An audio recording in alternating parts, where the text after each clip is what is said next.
Hi guys, welcome back to my channel. Guys, I'm back to travel vlogging again. Guys, this is one of the most unplanned travel I have ever made. Like, I plan to travel to Benin Republic after I came back from Kenya, but a lot happened and I got so distracted, so frustrated, and at the point I gave up. I'll be like, I will not do travel vlog for this year. But after staying at home, I'm like, let me just pick my camera and start vlogging. Apart from being one of the most unplanned travel I have ever made, it is also the cheapest. So I traveled to two countries, and the money I spent traveling to two countries is very low compared to the money I saw people spending on Bennett travel alone. So I entered bus from my two to Badagry roundabout. From Badagry roundabout, I took a taxi to Nigerian border. So guys, we are at another bus going to Seme border. Look at what our bus. If you are interested in coming to Benin Republic, whether you are a Nigerian or you are in any African country, or you are not in Africa, please and watch this video to the end. I'll be giving a lot of information. And for people who are in Nigeria, if you're interested in doing this kind of travel and you don't have a lot of money to spend, so what you do is to take bus from my two and drop at Badagry roundabout. From Badagry roundabout, you enter Seme border, which is 700. I paid 800 from my two to Badagry roundabout. From Badagry roundabout, I pay 700 to Seme border. So when I get to Seme border, I cross by myself. I forgot my passport at home. I forgot my passport and my yellow fever card at home. So I have to settle immigration officers for that. So if you're crossing by yourself, you need to go stamp your passport if you have your passport. But if you don't have your passport, you need to like settle some officers. But I was lucky to meet an officer who just took it upon himself to take me inside the border, that border office, and get someone to cross me so that they will not be charging me a lot. So this is me crossing the border by myself. If you want to cross with your leg, like you want to trek to the other side of the border, you need to follow this route, like you need to follow this road. So after walking this path, I met that man who helped me to cross. Immediately I crossed the border, I changed Nigerian money to Benin money. So it happens that Benin money now has more value, like it's stronger than Nigerian money. So 1,000 naira Nigerian money, I changed it for 575 sefa. Guys, it is crazy. So I changed 10,000 naira there so that I'll be able, no, 8,000 naira, so that I'll be able to get to Cotonou, because where I want to film was Cotonou. After changing the money, I took a bike of 100 sefa to Cotonou Park. But if you're watching this video, don't take any bike. It's a walking distance. But me, I don't know that it's a walking distance. So as the bike took me to the Cotonou Park, I just took this thing, taxi, and they collected 700 sefa. 700 sefa converted to Nigerian money, it can be like 1314, or like within 13 or 14. That is what I pay from that Seme border to Cotonou. Traveling from Seme border to Cotonou took us 2 hours. We took 2 hours from Seme border to Cotonou. So one thing I want to tell you is that before I embark on this journey, I was very, very scared of going shortcuts. So I went to many many bus companies, and they were calling a lot of money. Some said 50,000 naira, some said 40,000, and some said 60,000, some said 85,000. But at the end of the day, I only paid 3,000. In everything I spent, I only spent 3,750 naira from Nigeria to Cotonou. So I advise, if you want to go to Nigeria to Cotonou, follow this route, follow this way, because that is the way people that are doing business follow. Then if you're not a Nigerian, so if you're a West African, you can travel to Benin Republic without visa. But if even though you need visa, their visa is very, very easy to get. And this country is beautiful. When I say country is beautiful, this country is beautiful. I'm not kidding you. This country is so very beautiful. I feel like Benin Republic is extremely, extremely underrated. So the first time I saw Benin Republic was the time I was going to Ghana. So the route to follow, I did not see it inside Cotonou. But guys, the only thing I noticed at that time was that the road was very, very solid. That is the only thing I noticed. But if you enter inside Cotonou, you respect people from Benin. Like, you respect Benin people. Cotonou is so very beautiful. I did not go to any other place, but all part of Cotonou that I went to is very beautiful. Like, Cotonou as a part of Benin is very, very developed, very beautiful. So if you don't know, Cotonou is not the capital of Benin Republic. Cotonou is the commercial center of Benin Republic, and Porto Novo is the capital of Benin Republic.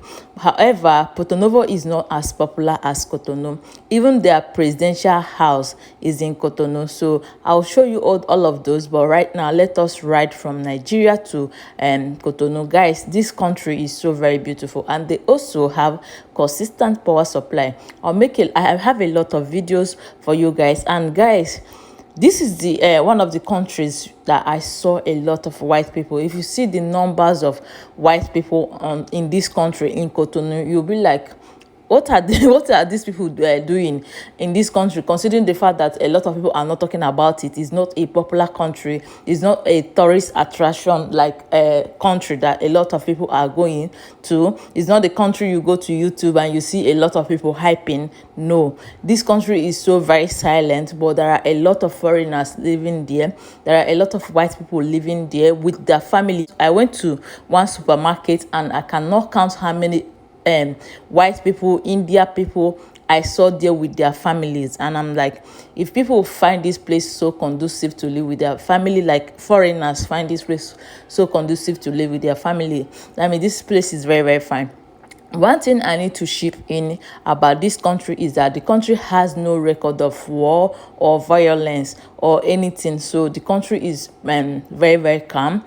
Like, everything is so very calm there. You don't have the country don't have much record of violence or anything bad. So I feel like that is the reason why it is one of the safest country, though even if people are not promoting it as such. But Cotonou is one of the Benin Republic is one of the safest country in Africa. It's very safe, very calm, very low key, and very, very clean. Guys, when I say a country is clean, guys, this country is so clean, very, very clean. This place is clean. When you're going to the road, like every road you pass, you not see single nylon, and they use nylon a lot, so you not see single plastic bag. They use a lot of plastic bag, and their gutter is not smelling. Guys, I made a lot of videos. I don't want to give you expo right now, but guys, I made a lot of videos and a lot is coming up. I hope you stay tuned to watch this video. And guys, let's continue. One good thing about traveling is that it exposes you to a lot of knowledge. It exposes you to the knowledge that you can't get through reading books or going to school or listening to news. Traveling exposes you to a lot of possibility. It makes you see a lot of culture. It makes you see things in different way. It makes you kind of reason things differently. So I have traveled to few countries, like some of the top countries in Africa, and I have seen infrastructural development in every African country that I've been to. If there's something I'm looking at to while traveling, is to see the infrastructural development in Africa, see the possibility of Africans moving moving to African countries and living in African countries instead of going to the Western world. Also seeing the possibility of other people from outside Africa coming to live in Africa, do business in Africa, and establish themselves in Africa. And that is the reason why my main focus is more on infrastructural development, because going to any country or having a good life in any country, you need a good infrastructural development and like a good plan from the country. Like you need a country that has good infrastructural development and good plan for the citizen before you'll be able to have a good life in that country.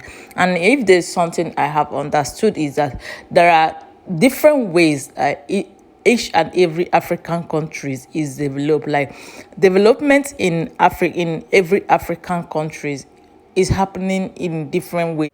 Also, traveling across Africa give me the insight of what development means. Like it give me more clear vision or more clear definition of development, because development may be differently in every woman, but the way you see development, some people will see development as maybe building, some people see development as a solid road. But one thing I have noticed is that each and every time I go to new country, I see that the kind of development happening in that country is not the kind of development happening in every other country I have been to. So one thing I noticed the day I step my foot inside Cotonou, or while driving through this place, taking good observation of what is happening, is that things is very, very different from here to compared to Nigeria, compared to Ghana, compared to Kenya, compared to every other countries I've been to.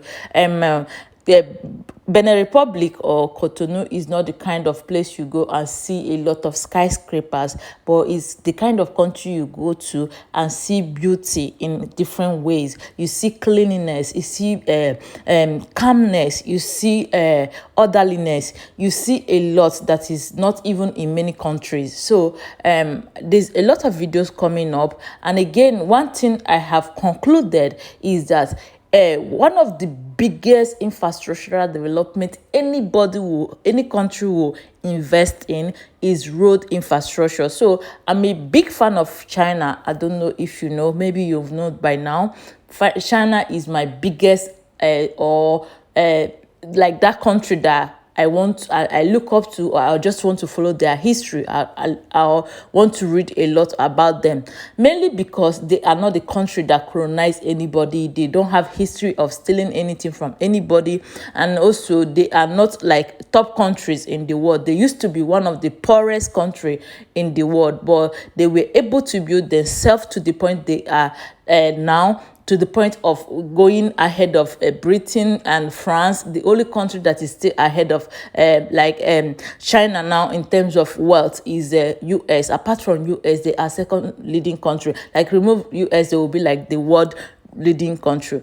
Right, this is a country that used to be very, very poor, extremely poor before. So one of the things I read about China, or one of the philosophy of Chinese, is road. They say if you want to build a good economy, if you want to build a country with a gigantic economy, first of all, build good road. So if you go to China, I think China has one of the marvelous or one of the greatest transport system and one of the diverse road infrastructural development. You can see that if you watch any Chinese video. I don't know if anybody is as obsessed I am, but I have seen a lot of development happening in China, and one of the biggest or top development in China is road infrastructure. They can build road on top of water. They have the longest underwater bridge. Like they have a lot, and the whole of this thing is coming from them having the mindset of building road first. They say road infrastructure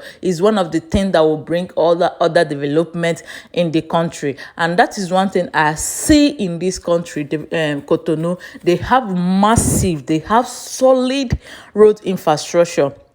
I will give you a lot of videos that, like I said, I move into like many places in Cotonou. I did not just go to that place that everybody is going. I move around Cotonou just to make sure that I have clear picture of what I'm saying. Also, while I was traveling around, I also look at like into other branches of the road, I see that the road I'm talking about, the road infrastructure I'm talking about, is not just centered in Cotonou. It's just like everywhere. They have the mindset of building good road. So Cotonou has good road, and that is the reason why the place look very, very fine and very, very clean. And also, apart from having good road, they have traffic control, and also their road is very, very wide. As you can see, it is extremely, extremely wide. Another thing I noticed is that they use Okada a lot, and like they drive at the on the expressway. However, they have a way, like another road built for Okada. Just like Nigeria or Lagos have a place for BRT, they have a place made specifically for Okada on their highway. So that reduced road accident a lot. I went to Togo, and my arriving in Togo, stepping my foot in Togo, someone had accident and died in my face, in my presence, and that destabilized me a lot. That made me like, hey God, you don't know how it is, but if you're the kind of person that want to take Okada and you enter one place and see accident happen, person die, fear no go even let you, fear no even let me enter Okada again. I be like, waiting with this. But guys, let's just continue on this video, and I hope you are enjoying this video so far. I want you to tell me what you understand so far. So guys, just pay attention to the video you're watching, pay attention to the road, pay attention to the cleanliness I told you about. Everything I talk about on this video, pay attention to that. So they don't have a lot of gigantic building, a lot of skyscrapers. I feel like they are still on it. It is still coming up. However, they have good plans, like good road infrastructure and good street plan. Like they don't just build house anywhere. Anywhere you see that there's a plan for those buildings to be there. So that is another thing I noticed. Another thing they do, guys, another thing these people do that made this country look extremely beautiful is greeneries. I never really understand the importance of greeneries until now. Like, I'm understanding the importance of greeneries, guys. There's greeneries everywhere. There's plants everywhere, even inside the place that you don't like, inside in place that I consider for poor people, like for like my own definition of area we be saying for poor people. I still see there's a lot of greeneries on the road, guys. They plant a lot of plants. Cotonou, or I will always say Cotonou because I have not traveled across the whole of the country. I've only been to Cotonou. So Cotonou has a lot of plants going on, a lot of greeneries going on, and it made the place look so very beautiful.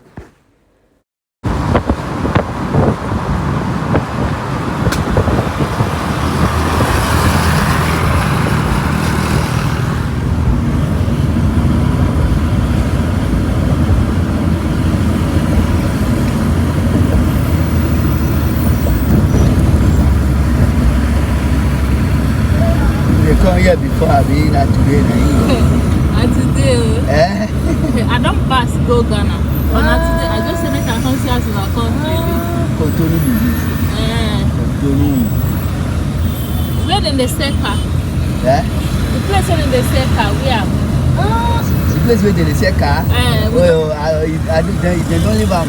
Okay, we don't pass. They back. Okay. Now then we want to Okay. They back. But the market is that to pass now. The market is this. Market. All this side. Market. Okay. Market day for the house. Okay. Big that house on a market. So Nigerians they come here, come buy market now here. Now all Nigeria people where they come from they buy market. Now here. Oh. Now here. Oh. Now here. Wow. Now here. All Nigeria, all people when they see like this, the Nigeria people. Oh. The Nigeria people. Oh. Wow.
Okay,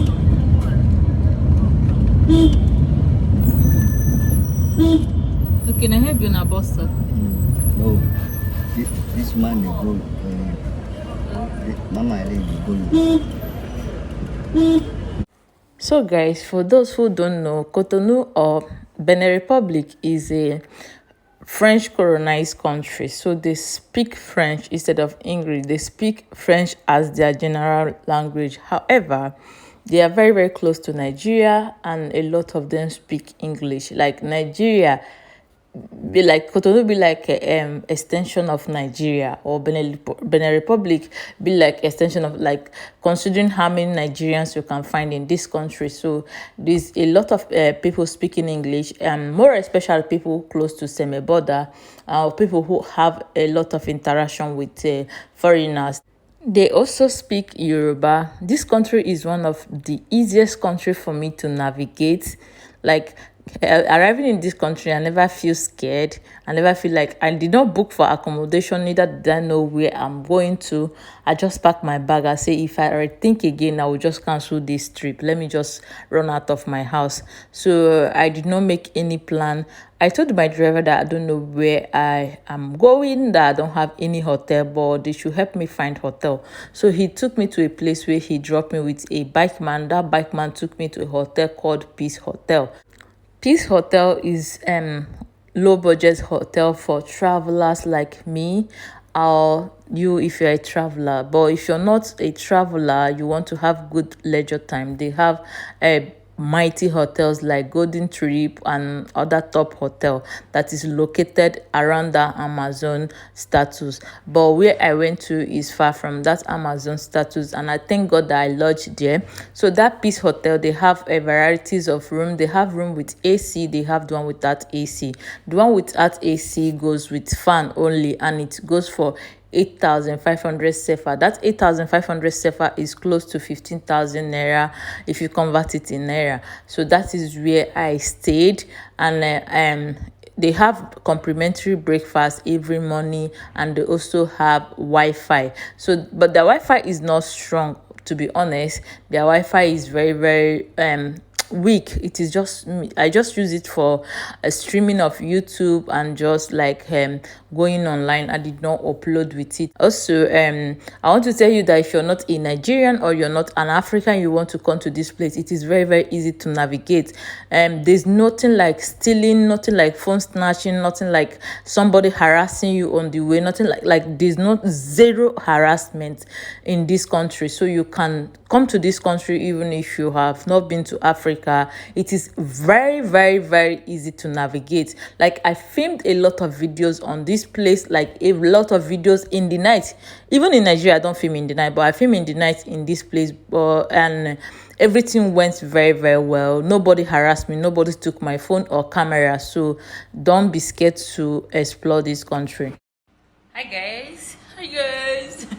Guys, finally I mustered the courage to start travel vlogging again. So I am currently in Benin Republic. I'm currently in Cotonou Benin Republic. This is after 3 in like Benin time, and I arrived around 2 o'clock or even before 2 o'clock. I left Nigeria around 9, and I arrived here around 2 o'clock, Abby, 1:30 or thereabouts. So I will show you the room I lodged, and like, I know that you're seeing the room, it looks somehow I don't know, but like, I'm trying to cut my expenses and trying to make everything very minimal. Even the items I brought from Nigeria to this, like, everything is so very minimal. Let me show you my luggages compared to how I used to travel before. Let me show you my current luggages, and I'm about to step out now because I don't have much time here. I just want to go experience the people. Like, guys, this place feels like Nigeria. It feels as if you are somewhere in Lagos that has a lot of Yoruba people. That is how this place feels. And so let me show you what I I brought to Benin Republic. So guys, this is the room. Honestly, I paid 8,500 cefas, which is 16,000 naira, and $16 in Nigerian current dollar rate for this room. This room is ugly, sha, but it's a bit spacious. So this is the room. This is the room. I'm familiar with my this thing. So this is what I came here with. This is my bag. This is my camera. I'm about to step out right now to start filming. Do you get? I want to go film outside. I want to see the place. I don't have much time to waste. I'm not sitting down. I'm not waiting. I'm creating content right away. Let's go. So this is the outside of the hotel. That's it. This is the corridors of the hotel. Guys, these will have lights. According to them, they say they have 24 hours for supply. However, that they don't use to on lights in the daytime.